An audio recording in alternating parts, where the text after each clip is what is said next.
OK 啦，頭先咧就喺呢個和宜合道嗰、葵星中心嗰個港鐵拍卡機嗰度拍個卡之後咧，就呢度咧呢條橋咧就好特別嘅。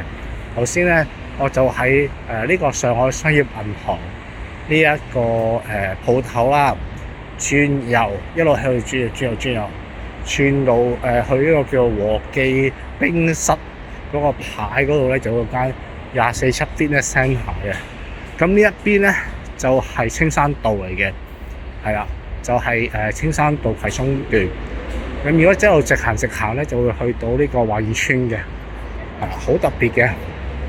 好啦，跟住只要行過少少咧，就已經係過到嚟葵興嘅，同大家講。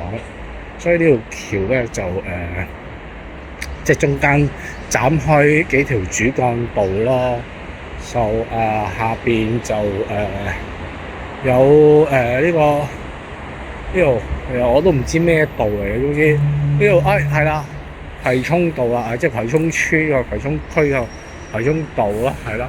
咁呢條橋咧就一勒咧就勒開嗱，呢度直行咧就葵興啦，係啦。呢度就以前係工業區啦，咁呢個工商區啦，咁再行前少少咧，你再望遠啲咧，就係屋企麗瑤嚟㗎啦。所以呢條橋咧好特別㗎，可以一條橋咧去到好多地方嘅。咁如果你轉嚟呢邊咧，就去大窩口啦，就去大窩口荃灣㗎啦。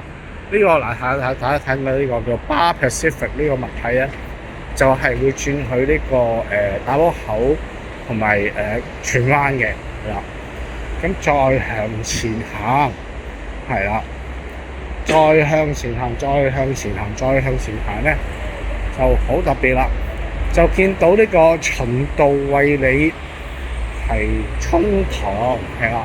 其實咧，我咧係返循道衛理教會嘅。我咧就首先咧係跟呢個何建偉先生咧，Patrick Ho 先生咧就去循道衛理嘅總堂，就灣仔嘅總堂嗰度就返教會嘅。